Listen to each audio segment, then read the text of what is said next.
Hello everyone, I am doctor Jeevesh Yadav. तो आज की क्लास में अपन जो है गोविंद पारिक जी के तुलनात्मक अध्ययन का 15th नंबर का जो पेज है वो अपन आज की क्लास में डिस्कस करेंगे। तो स्टार्ट करते हैं अपन लोग।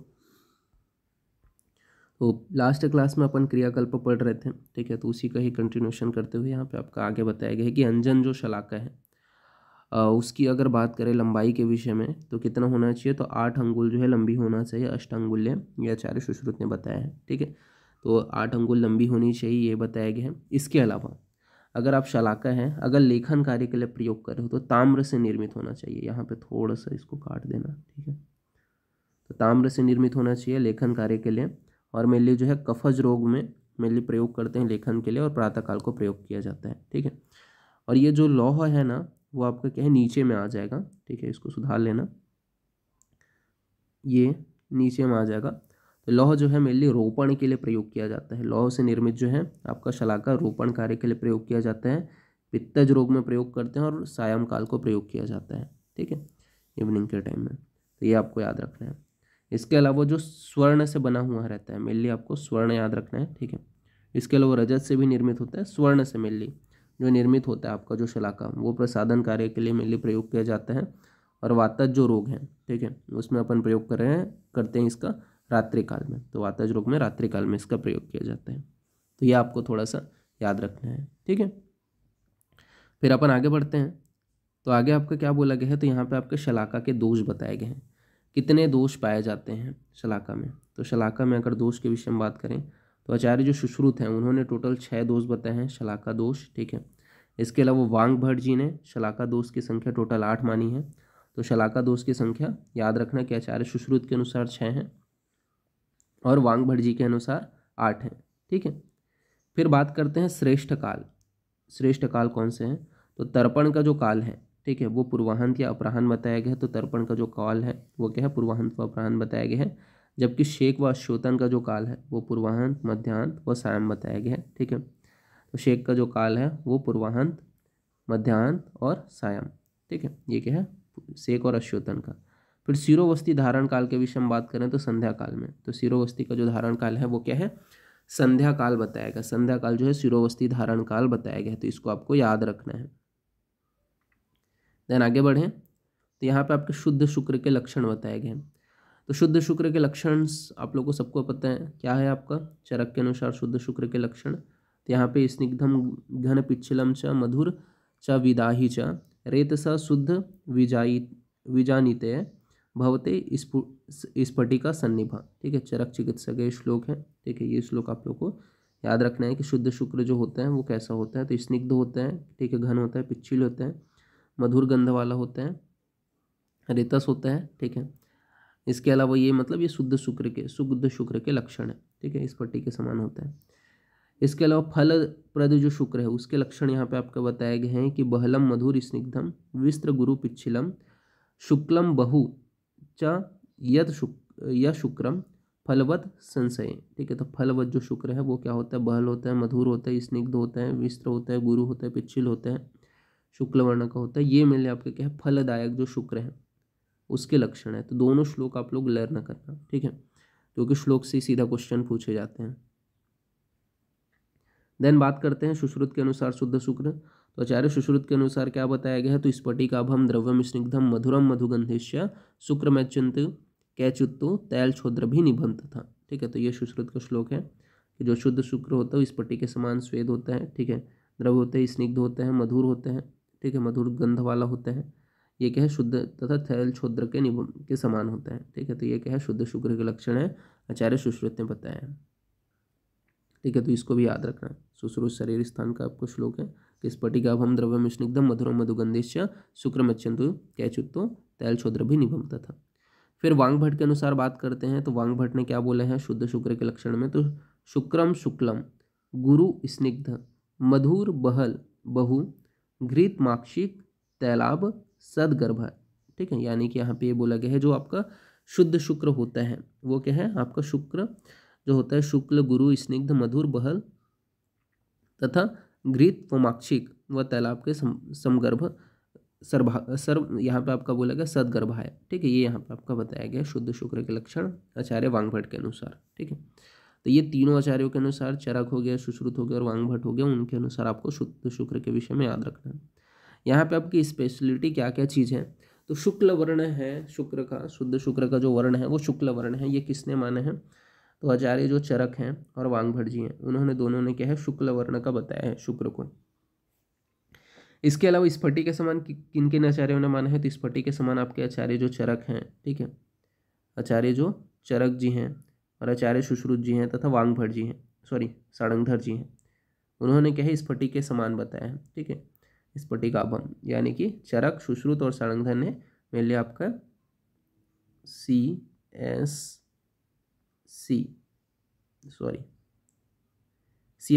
ठीक है, CSS ने क्या बोला है, आपके स्फटिक के समान बोला है। मतलब देखो यहाँ पे आप देखो सारंगधर, सुश्रुत, स्फटिक, ठीक है, SS वाले ही शब्द हैं, सिर्फ आपको सी को याद रखना है।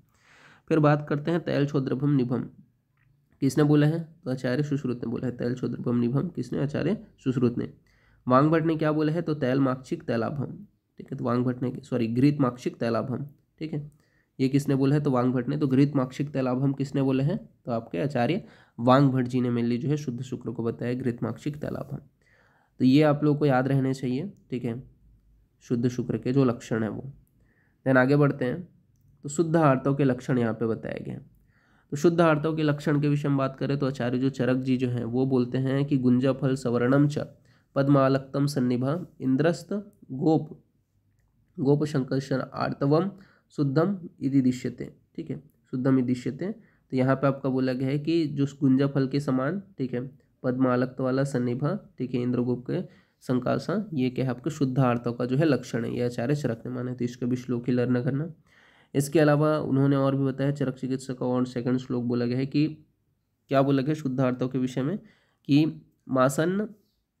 मासन्नी स्त्रिप छर्द मासन्निप छिर्द दाहर्ती पंचरात्रे अनुबंधी च नैवाति बहु न अल्प आर्तवा नत्य अल्प आर्तवा शुद्धम इदिश्यते, ठीक है। तो ये आपका सेकंड आपके श्लोक में बताया गया है।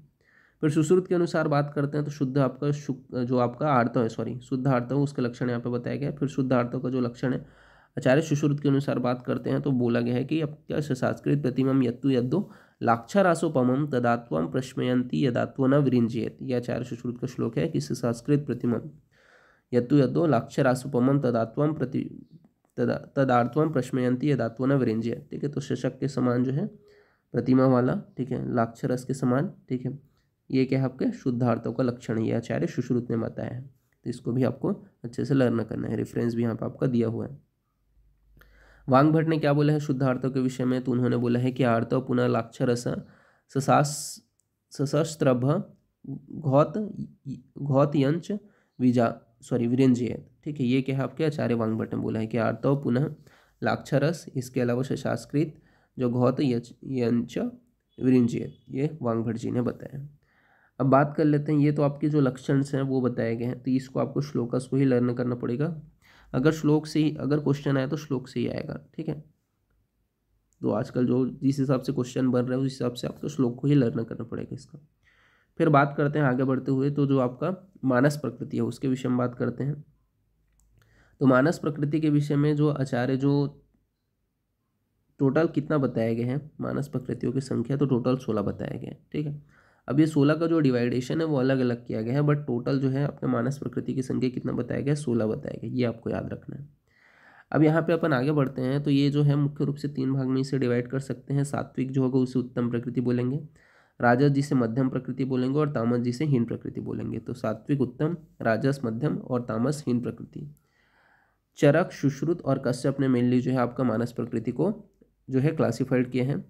सात्विक प्रकृति के अंतर्गत आचार्य चरक ने जो है टोटल 7 माने हैं, जबकि आपके जो सुश्रुत है उन्होंने भी 7 माने हैं, ठीक है। तो चरक और सुश्रुत दोनों ने 7 ही बताया, मतलब चरक और सुश्रुत ने लगभग सभी चीज़ों को सिमिलर ही माना है। याद आपको क्या करना है, तो कश्यप का ही याद करना है, ठीक है, मतलब कश्यप ने क्या एक्स्ट्रा बताया। तो सात्विक जो प्रवृत्ति होता है उसको आचार्य चरक और सुश्रुत ने 7 बताया है, जबकि कश्यप ने 8 माना है। इसी प्रकार राजस जो प्रकृति होता है उसको चरक और सुश्रुत ने टोटल 6 बोला है, ठीक है, जबकि कश्यप ने 7 माने हैं। तामस जो प्रकृति होता है उसे चरक और सुश्रुत ने टोटल 3 बताया है, जबकि कश्यप ने भी इसको 3 ही माना है, ठीक है, इसको बस थोड़ा सा 3 माना है, बाकी को जो है थोड़ा सा एक्स्ट्रा माना है उन्होंने, ठीक है। तो इसको आपको थोड़ा याद रखना पड़ेगा कि कौन सा उन्होंने एक्स्ट्रा बोला है, ठीक है। तो इन्होंने जो आपका प्रकृति है उसकी संख्या ज़्यादा मानी है, ठीक है। आपके आचार्य जो चरक और सुश्रुत है उन्होंने टोटल 16 ही बताए हैं, बट आपके जो आचार्य जो कश्यप है उन्होंने टोटल 18 माने हैं, ठीक है। उन्होंने 3 एक्स्ट्रा ऐड किए हैं, टोटल 18 माने हैं। ये आपको थोड़ा ध्यान रखना पड़ेगा। फिर आगे बढ़ते हैं अपन लोग। गर्भासन के विषय में बताया गया है, तो गर्भासन के विषय में बताया गया है कि अब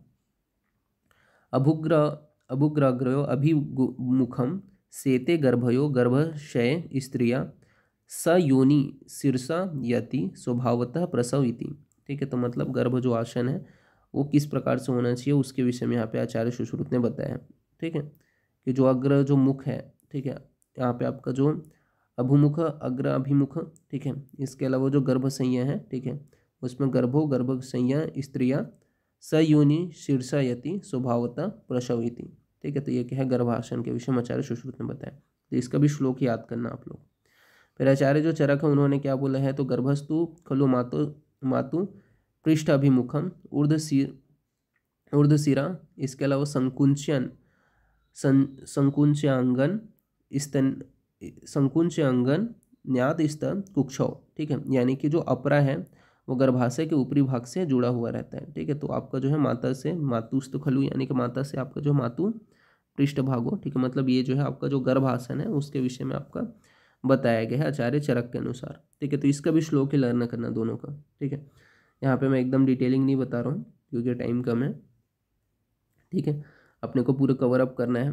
तो ये जो है ना इसका श्लोक ही आप लोग याद करना, ठीक है। अगर आएगा तो हिंदी से नहीं आता है क्वेश्चन, आपका पूरा श्लोक से ही आएगा, ठीक है। फिर उसके बाद में बात करते हैं आगे अपन लोग धात्री परीक्षा के विषय में। तो धात्री परीक्षा के विषय में बात करें तो आचार्य जो चरक है, ठीक है, उन्होंने मेनली बताया है कि समान वर्ण यानी कि बल के समान वर्ण वाला होना चाहिए, बालक के समान वर्ण वाला होना चाहिए। इसके अलावा युवा तथा आपका स्तन व स्तन्य संपत्त होना चाहिए, ठीक है। तो धात्री परीक्षा में ये जो है प्रॉपर्टीज होना चाहिए, आचार्य चरक ने बताया है कि जो बालक है उसके लिए अपन धात्री देख रहे हैं तो बालक के समान वर्ण वाली होनी चाहिए, युवा होनी चाहिए, स्तन व स्तन्य संपत्त होना चाहिए। सुश्रुत ने मेनली क्या बोला है धात्री परीक्षा में, तो श्याम धात्री होनी चाहिए, मध्यम वय वाली होनी चाहिए, ये आचार्य सुश्रुत ने बोले हैं। वांगभट जी ने 2 धात्री होनी चाहिए ये बोला है, और कश्यप ने 3 धात्री के विषय में बताया। तो धात्री परीक्षा में ये सारी चीज़ें याद रखना कि चरक ने क्या बोला है, तो समान वर्ण, युवा, स्तन्य व स्तन्य संपत्त होना चाहिए। आचार्य सुश्रुत ने श्याम धात्री, मध्य वय तथा वांगभट जी ने 2 धात्री व कश्यप ने 3 धात्री के विषय में बताया। तो इसी के हिसाब से मैं यहाँ पे आपका पासवर्ड रखूँगा, ठीक है। क्या है आपका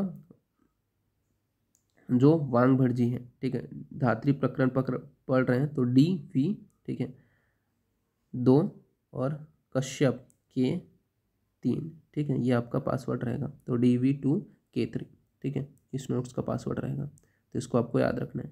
फिर आगे बढ़ते हैं तो आपका जो है नवजात शिशु परिचर्या जो क्रम है उसके विषय में बात करते हैं। तो नवजात शिशु परिचर्या जो क्रम है उससे भी आजकल मतलब जो आपके कश्यप संहिता का जो पार्ट है एक हिसाब से, और उससे तो क्वेश्चन आता ही है। बाकी आपका यहाँ पे अपन जो है तुलनात्मक अध्ययन देख रहे हैं, ठीक है, तो उसके विषय में अपन देख लेते हैं कि विभिन्न आचार्यों के अनुसार क्या क्या बोला गया है।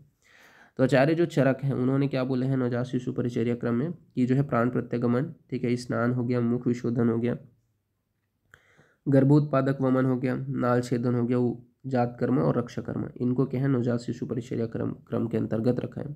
तो प्राण प्रत्यागमन, स्नान, मुख विशोधन, गर्भोत्पादक वमन, नाल छेदन, जात कर्म और रक्षा कर्म, इसको आचार्य चरक ने माना है, ठीक है। सुश्रुत ने मेनली क्या बोला है, तो उलव परिमार्जन बोला है, मुख विशोधन बताया है, पिच्चू धारण बताया है, नाल छेदन बताया है तथा जात कर्म स्नान बताया है, ठीक है। तो ये आपको याद रखना है कि सुश्रुत ने उलव परिमार्जन, मुख विशोधन, पिच्चू धारण, नाल छेदन व जात कर्म स्नान बताया है।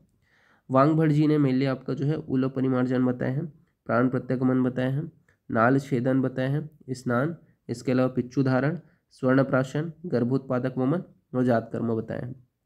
तो वांगभट जी ने उलव परिमार्जन, प्राणप्रत्यागमन, नाल छेदन, स्नान, पिच्चुधारण, स्वर्णप्राशन, गर्भोत्पादक वमन और जातकर्म, ये क्या है वांगभट जी ने बोला है। तो इसको आपको याद रखना पड़ेगा। देन आगे बढ़ते हैं तो आहार की मात्रा के विषय में बात करते हैं। तो आहार की मात्रा के विषय में आचार्य जो चरक जी हैं उन्होंने सूत्र स्थान में बोला है कि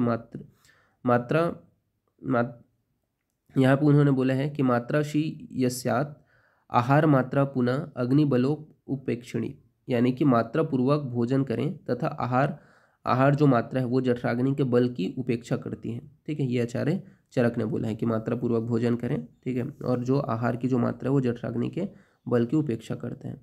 फिर अष्टांग हृदय सूत्र स्थान के विषय में बात करते हैं। उन्होंने आहार की मात्रा के विषय में बोला है कि मात्रा द्रव्याणी उपेक्षन्ते गुरियाणी लघ्यापि, यानी कि जो है गुरु जो होता है गुरुणानी, यानी कि अर्ध साहित्यिक बताया गया है। लघु जो होता है, लघु जो मात्रा होता है वो आपका क्या बोला गया है, नाति अति तृप्त, यानी कि तृप्ति की अनुभूति नहीं होती है। ठीक है, अगर आप लघु मात्रा में कम मात्रा में भोजन करोगे, और मात्रा प्रमाण यानी कि मात्रा पूर्वक अगर आप आहार करोगे तो क्या है जो है सुखपूर्वक वो पच जाता है, जितना आप खाओगे वो क्या है सुखपूर्वक पच जाता है। ये क्या है सम मात्रा प्रमाण में, यानी कि मात्रा पूर्वक जो आप आहार सेवन करते हो उसके विषय में आचार्य वांगभट जी ने बताया है। फिर अपन आगे बढ़ते हैं तो आज का जो लास्ट जो पॉइंट है वो अपन देखते हैं कि मूत्रों के गुणों में मतांतर के विषय में बताया गया है। ठीक है, तो यहाँ पे आपका बात करें तो मूत्रों के गुणों में जो मतांतर है वो अपन देखते हैं। तो पित्त विरेचक जो है उसके विषय में बात करें तो पित्त विरेचक मेनली आचार्य चरक ने बोला है कि कर्षते पित्तम अधोमाग मित्य अस्मिन गुण संग्रह। ठीक है, तो यहाँ पे आपका बोला गया है जो पित्त विरेचक जो होता है वो मेनली क्या होता है, कर्षते पित्तम अधोमाग मित्यास्मिन गुण संग्रह, ये आचार्य किसने बताया तो चरक ने बताया। जबकि पित्तवर्धक जो है उसके विषय में वांगभट जी बोलते हैं कि पित्तलम रुक्षो तीक्ष्ण उष्ण लवण अनुरसा कटु। ठीक है, तो जो पित्तवर्धक जो होते हैं जो द्रव्य, ठीक है, या फिर जो पित्तवर्धक जो आपका होता है, ठीक है, उसके अनुसार वांगभट जी बोलते हैं कि वो मेनली पित्तल होता है, रुक्ष होता है। ठीक है, इसके अलावा तीक्ष्ण उष्ण लवण अनुरस युक्त व कटु होता है। ठीक है, जबकि विषग्न जो होते हैं उसके विषय में आचार्य सुश्रुत ने बोला है कि मूत्रम मानुषम च, यहाँ पे आपका मूत्रम मानुषम च आपका बोला गया है विस्पहम। ठीक है, तो मूत्रम मानुषम च विस्पहम, ये आचार्य सुश्रुत ने बोले हैं। और आचार्य जो विषग्न जो होता है उसके विषय में बोला है कि मूत्रम मानुषम च विस्पहम। ये आपका सिमिलर जो है वर्डिंग आपके आचार्य सुश्रुत और आचार्य वांगभट जी ने भी बताया है।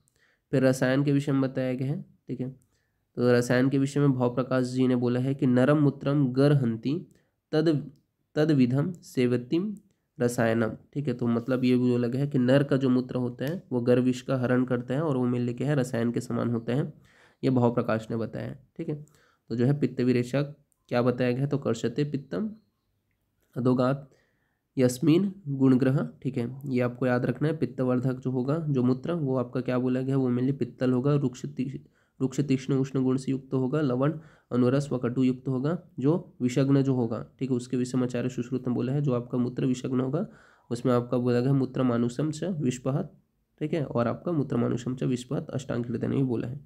इसी प्रकार आपके रसायन के विषय में बताया गया कौन सा जो रसायन का समान कार्य करता है, कौन सा मूत्र, तो नर मूत्र जो है गर्विष का हरण करके मेले रसायन के समान काम करता है, ये यहाँ पे आपका बताया गया है। तो यहाँ पे आपका जो है गोविंद पारीक जी का जो तुलनात्मक अध्ययन का ये वाला जो पार्ट है वो यहाँ पे आपका फिनिश होता है। नेक्स्ट लेक्चर जो रहेगा उसमें अपन जो है इसके आगे का जो भाग है वो अपन देखेंगे। ठीक है, तो आज की क्लास में इतना ही। ओके, ठीक है, तो फिर थैंक यू क्लास।